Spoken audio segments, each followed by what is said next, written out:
basketball highlights again. This is incredible. This is actually incredible. Virgil, check this out. It's August 3rd. July 17th. It's been 10 shows. I counted myself. During a 10-show stretch in which Caitlin Clark averaged 29 points and 9 assists, not a single highlight was played on this platform. It's insanity. And the point is proven over and over again. You would think. A pointed dispute broke out on a recent episode of the Fearless broadcast regarding the show's coverage of Caitlin Clark, with one panelist pushing back hard against what he described as a deliberate pattern of ignoring her best performances. Virgil, after a 45-point double-double, something that's never been done in league history, we'd actually talk basketball. We didn't talk about it at all. You know what they wanted to talk about? Is Sophie Cunningham becoming as popular as a star as Caitlin Clark? You would think after a 27-point, 11 assist game, we would talk about the 27-point double-double. Virgil, I didn't even get invited on the dang show the next day. It's insanity. It doesn't stop there, guys. The argument centered on a specific stretch of 10 consecutive shows during which Clark put up an average of 29 points and 9 assists per game. According to one panelist, not a single highlight from that run was aired on the program. A 45-point double-double, something that had never previously been accomplished in league history, went entirely unaddressed. A 27-point, 11-assist performance came and went without comment. A 32-point, 7-assist game was similarly passed over in favor of discussing crowd signs and audience members in the stands. The one time a highlight did appear during that entire stretch was after a game in which Clark finished with 19 points and 10 assists. A performance one panelist acknowledged was not her strongest showing, and that single clip was used as the basis for questions about whether her college background had properly prepared her for professional competition. Jason is incredible. Hadley, I feel like you have something to do with this. I'm going to call you after the show. A 32-point, 7-assist game. You know what we talked about, Virgil? We talked about 12 people putting up signs for Sophie Cunningham. We talked about signs in the stands. We talked about an old overweight lady sitting in the front row as a plant. We never talk about the 32 points. Ironically, the one time in over 3 weeks where she has 19 points. Jason Whitlock had suggested that Iowa may not have been the ideal training ground for the 1BA, arguing that players who face stronger competition in practice and in conference play are pushed to recognize and fix weaknesses earlier. A second panelist challenged that framing directly, arguing that Clark carried extraordinary pressure at Iowa. She had to perform at a high level every single night with her team's success depending on it, with no margin for quiet off games the way players at programs with deeper rosters sometimes enjoy. One time in over 3 weeks where she has 19 points and 10 assists, and I agree she was the 4th best guard on the court in that game. I'm not refuting that.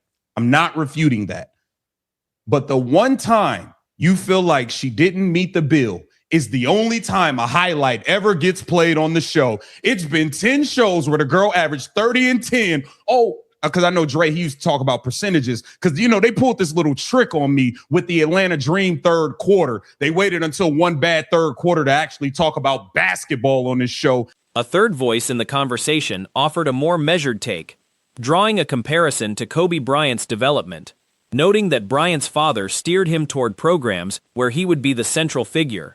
A deliberate choice meant to protect and grow a specific type of talent.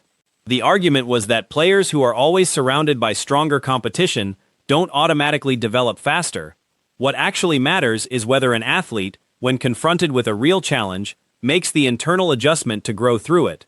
That response, not the outside noise from fans or media, is what determines a player's trajectory. Until one bad third quarter to actually talk about basketball on this show. Until then, they wanted to talk about refs, texts, tauntings, everything else while she was averaging 27 and 7. You know, this is what they do. This is like a rerun. Right. Dre, during this 29-point, 9-assist stretch, the girl was shooting 55 from the floor, 46 from 3, 90% from the free throw line. They refused to talk about it. All of a sudden, she's homeschooled because she had 19 and 10. Now it's homeschool, Maurice. Now it's homeschool. It's insanity. And they dragged me out. Jason Whitlock. I knew Whitlock. The free throw question also surfaced.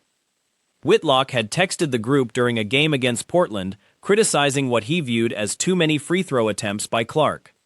That same week, A'ja Wilson converted 14 free throws in a single game and drew no similar commentary from anyone on the panel.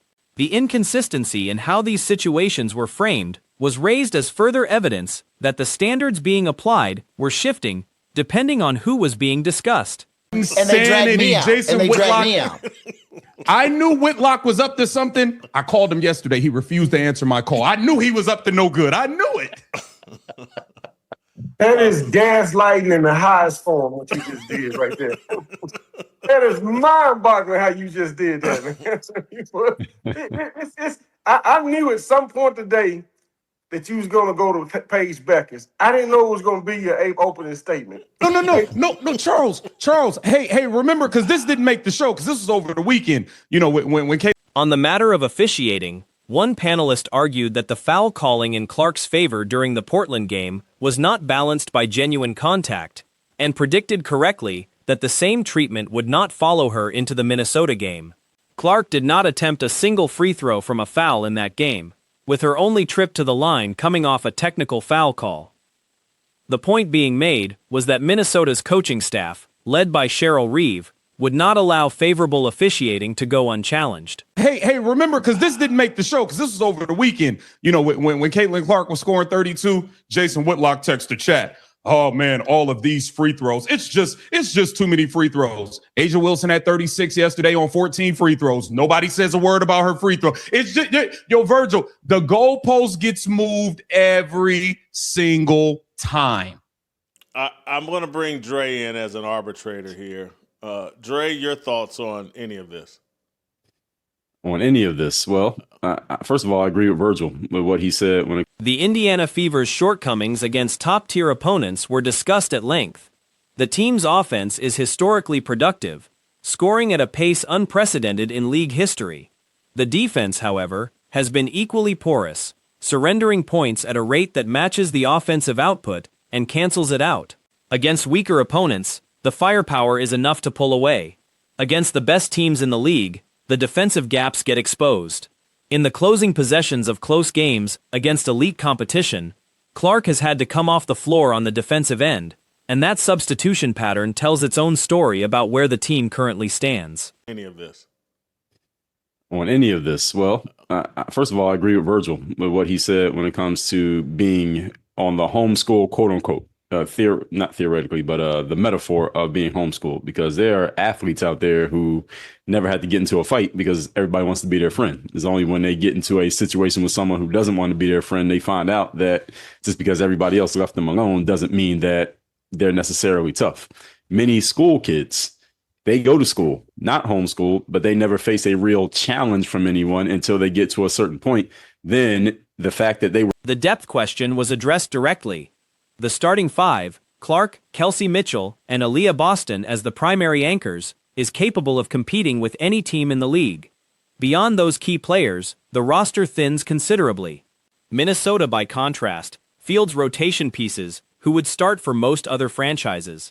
Game, Caitlin Clark is about to show up, show out, and shut these haters up. Welcome to Keep the Vision. Make sure you like, comment, subscribe. Share the channel, hit the bell notification, hype the video. That'd be greatly appreciated. As always, this is a monster game, guys.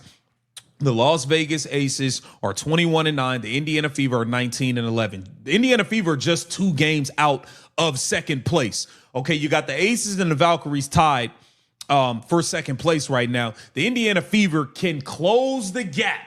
Clark's defensive engagement was also raised as a genuine concern. There are stretches of games where she is visibly disengaged on that end, not moving to contest, not boxing out, standing still while play develops around her. The argument made was not that she is incapable of improving in this area, but that her status as the team's most important offensive weapon has allowed a certain passivity on defense to go uncorrected. If she chose to invest more on that end, the culture around her on the defensive side of the ball would likely shift as well. The Indiana Fever can close the gap with a win over the Aces, which would essentially put another loss in their books, and we would be right up there near the top of this league, and I can't wait. All the haters was out. Caitlin Clark, 19 points, 10 assists. Oh, she's trash. A great game for everybody else in the league. A horrible game for Caitlin Clark. We see what it is. Make sure you're as loud as you was after that Minnesota Lynx game when she dropped 30 on. As for leadership, opinions differed. One panelist raised the question of whether technical foul accumulation reflects a temperament issue that could become more costly in high-stakes moments.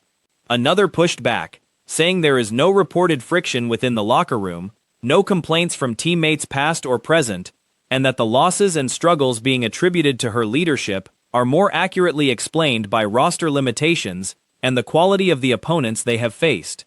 The Indiana Fever, the argument went, lost to the best team in the league. Drawing sweeping conclusions from that outcome, when that same Fever team would handle the vast majority of the league without difficulty, requires a careful look at what is actually being measured. As you was after that Minnesota Lynx game when she dropped 30 on Asia Wilson and the Las Vegas Aces. And the Indiana Fever are going to beat the dog crap out of the Aces again. Caitlin Clark about to open up a Stone Cold Steve Austin can of whoop ass. You can book it. You can book it. Asia Wilson, you better bring your lunch. I hope you have a healthy breakfast, a good lunch. I hope you are fueled up because you're going to need all of it. If the refs don't bail you out, today, you are about to get your hiney kicked. We got Indiana Fever versus Las Vegas Aces is shaping up to be one of the more meaningful matchups of the current stretch. With only 2 games separating the Fever from second place in the standings, where the Aces and the Valkyries are currently deadlocked, a Fever win would tighten the race at the top considerably. Las Vegas sits at 21-9, Indiana at 19-11, and the gap is very much closable. Don't bail you out today, you are about to get your hiney kicked. We got to get into the game. We've got it. Now, I'm not going into this game thinking, oh, the Aces are they got the second best record in the league. They're unbeatable. No, we beat this team with Caitlin Clark, without Caitlin Clark. Bro, Chelsea Gray is going to be out there. The lady run like she got a piano on her back. She be all hunched over, trying to run. She can't move with Kelsey Mitchell or Caitlin Clark, 2 of the hottest guards in the league. Caitlin Clark, back-to-back player of the weeks. Caitlin Clark enters this one with something to prove. Her last outing drew heavy criticism despite a 19-point, 10-assist line, which says a lot about the standard she's now being held to. She's also coming off back-to-back Player of the Week honors, and Kelsey Mitchell just wrapped up Player of the Month. Those 2 guards are arguably the hottest backcourt pairing in the league right now, and the Aces guard rotation will need to find answers for both of them. Kelsey Mitchell, Player of the Month. They both are scorching hot right now. They clicking, and the Las Vegas Aces don't have enough in the backcourt to handle the Indiana Fever's guard play unless Stephanie White goes away from the Caitlin Clark system and tries to run the Stephanie Bonehead system. What is the Stephanie Bonehead system, KTV? It's Aaliyah Boston dribbling the ball up the floor. It's Aaliyah Boston holding The first thing Indiana needs to get right is its offensive approach. When plays flow through Clark, screens, cuts, spacing, and ball movement centered around her reads, the whole team benefits. Mitchell gets clean looks. Aaliyah Boston rolls into space. Sophie Cunningham finds threes on the weak side. The offense becomes a problem for any defense to solve. When that flow breaks down, when the ball stalls and Clark gets pushed to the corner away from decisions, Indiana becomes much easier to contain. The simpler the team keeps it, and the more they trust that system, the better their chances look. It's Aaliyah Boston holding the ball at the top of the key, and Caitlin Clark is off in the corner somewhere doing a bunch of nothing. That is the Stephanie Bonehead system that we need to stay far, far, far away from. We need to lean into that Caitlin Clark system, the same system in which she was averaging 29 and 9 for 3 straight weeks and all of this stuff. That same system where she dropped the first 40-point, 10-assist double-double in league history. All Stephanie White has to do is lean into that. The second piece is Asia Wilson and the free throw line. Wilson is one of the best players in the league, but her numbers take a notable dip when she's kept out of foul trouble situations and away from the stripe. In the previous meeting between these teams, Indiana managed to do exactly that, and Wilson was far less of a factor as a result. Aaliyah Boston's ability to compete physically without fouling will be central to whether that happens again. Boston has actually held her own in recent matchups against Wilson, but staying disciplined and not giving away cheap fouls will determine how much damage Wilson can do from the line. All Stephanie White has to do is lean into that offensive system. Because when you play the Caitlin Clark offensive system, Kelsey Mitchell gets her shots, Aaliyah Boston gets her shots, Sophie Cunningham's going to get threes. Everybody eats when you play the Caitlin Clark system. The Stephanie Bonehead system just messes everything up. That's just straight up and down. That's going to be the first key. Stephanie White, the bonehead, staying out of the way. Don't get gassed up by that damn coach of the month, coach of the week, whatever. I don't care. Don't get gassed up and think it's... Third is the supporting cast. Someone beyond the primary trio needs to contribute. Whether that's a few three-pointers from the bench, a defensive stop at a critical moment, or simply some reliable shot-making from a secondary player, Indiana will need more than 3 people carrying the load if this game gets tight in the fourth quarter. Don't get gassed up and think it's about you. Don't think that. Don't think that at all. Okay? Lean into the Caitlin Clark system, and this team will be just fine offensively. The next thing is, obviously, Aaliyah Boston. You've got to show up and hold your own versus A'ja Wilson. Now, the last couple times you went against A'ja Wilson, you did more than hold your own.